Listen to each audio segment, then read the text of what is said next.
Electric cable बारिश की वजह से जल गई है, वो भी बीच में से। तो गाइस ख्याल कीजिए, केबल अगर कहीं से फटी हुई है तो उसके अंदर पानी नहीं जाना चाहिए। पानी चला गया थोड़ा सा भी बारिश के अंदर तो फॉल्ट हो सकती है 3 फेज़ की केबल। ओके, तो ये देख सकते हैं काफ़ी आगे तक फॉल्ट हो चुकी है। अब इसे रिपेयरिंग करेंगे। कैसे रिपेयरिंग करेंगे? क्योंकि ये इमरजेंसी के अंदर हम रिपेयरिंग कर रहे हैं, तो इतना मत सोचिएगा कनेक्टर लगा देते, फ्यूज़ लगा देते, ऐसा मत सोचिएगा। कनेक्शन करना हम सिखा रहे हैं आपको कैसे किया जाता है। तो सबसे पहले इसके आगे का मुंह आप इस तरह से आरी की मदद से काटिए और प्लीज़ इलेक्ट्रिक लाइन को बंद करके ही काम कीजिएगा। और आप अगर नॉलेज रखते हैं इलेक्ट्रिक वर्क का तभी आप काम कीजिए, नहीं तो प्रोफेशनल की सलाह लेकर के काम कीजिए। लेकिन इलेक्ट्रिक वर्क डेंजरस होता है, तो मेरे ख्याल से आपको ये काम घर पे ट्राई नहीं करना चाहिए। ये देख सकते हैं केबल को बड़ी आसानी से आप आरी की मदद से काट सकते हैं। ये देखिए एक मुंह कट गया इधर से। तो अब यहाँ पे इसका आगे का जो मुंह है इसको तोड़ दीजिए। ये देखिए बिल्कुल सिंपल तरीके से टूट भी गया। ये काफ़ी अच्छी खासी तरीके से जल चुका था, बहुत ही बुरी तरीके से। तो अब हम क्या करने वाले हैं, इस केबल को तो फेंक देंगे यहाँ से। थोड़ा सा ये टुकड़ा था यहाँ पे जला हुआ है। अब यहाँ से आप देख सकते हैं जो जितना जला हुआ है इसको काटिए, जहाँ पे फिनिशिंग लगे उसको रखिए। तो यहाँ से हम इसको अच्छे तरीके से काट देंगे।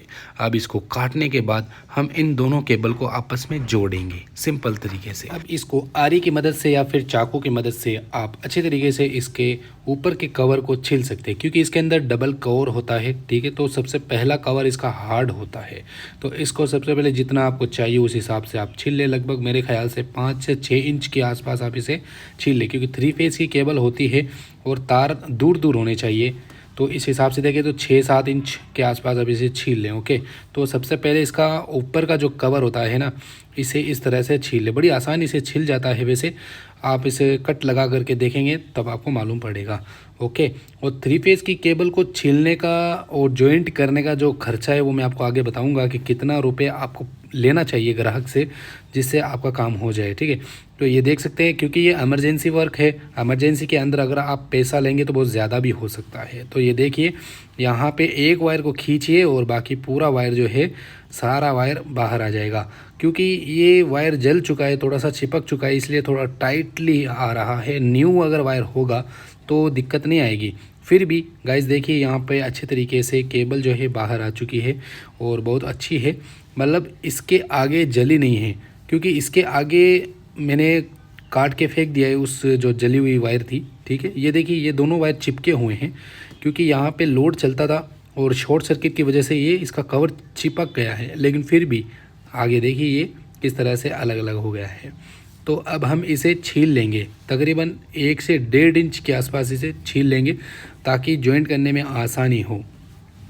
तो हमने इस तरह से इसे छील लिया चारों वायरों को। गाइस पूरी लाइन को ऑफ ही कर दीजिएगा, कट ऑफ कर दीजिएगा, फ्यूज़ वगैरह निकाल के ये वर्क कीजिएगा। और मेरी सलाह है कि आप इन्वर्टर भी बंद कर दीजिए, होम के अंदर इन्वर्टर है तो, क्योंकि रिवर्स न्यूट्रल में करंट आ सकता है। ओके, तो इस चीज़ का ख्याल कीजिए। तो पूरी लाइनें जहाँ से है वो सब कुछ बंद करके ही काम कीजिए। ओके, तो अब ये दूसरी केबल भी इसी तरह से छील लें।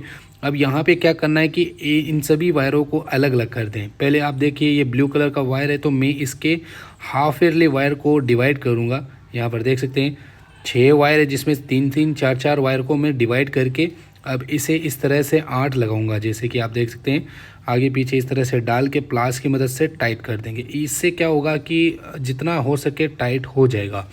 केबल अगर खींच भी जाएगी या फिर कोई खींचेगा तो केबल जो है बाहर नहीं निकलेगी, जॉइंट टूटेगा नहीं, निकलेगा नहीं। ठीक है, तो इस तरह से अगर आप काम करेंगे तो शानदार तरीके से जॉइंट हो जाएगा। ओके, तो ये देख सकते हैं हमने अच्छे तरीके से जॉइंट कर दिया है इस वायर को। अब इसे अच्छे तरीके से सेट कर दे ताकि टेप वगैरह लगाएं तो दिक्कत ना हो। ओके, तो ये देख सकते हैं भाई साहब।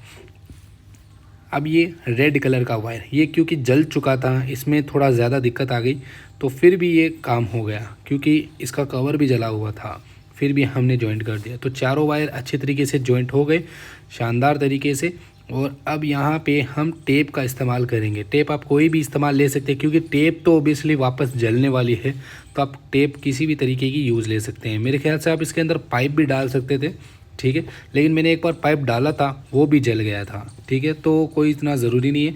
इस जॉइंट को आप दूर रखिए ठीक है, ये इमरजेंसी वर्क है गाइस। तो इसे इमरजेंसी में जोड़ने का मकसद यही है कि आज हमारी लाइट को चलाना है। ओके, तो इस तरह से आप इमरजेंसी में वर्क कर सकते हैं। ग्राहक अगर इमरजेंसी में बुलाए तो आप ये केबल जोड़ के काफ़ी अच्छा खासा पैसा कमा सकते हैं। जैसे कि मैं आपको बता दूं, यहाँ पे इस केबल को जोड़ने का इनकम जो है तकरीबन 500 से 800 रुपये तक आप ले सकते हैं इमरजेंसी में। 3 फेज़ का मामला है, 3 फेज़ की चार्ज जो है वो थोड़े से ज़्यादा होते हैं, सिंगल फेज़ के थोड़े कम होते हैं। तो 3 फेज़ के 500 से 800 रुपये ग्राहक से आप ले सकते हैं। ये देखिए केबल अच्छी तरह से जुड़ चुकी है बहुत ही आसानी से। ठीक है, अब चालू कीजिए।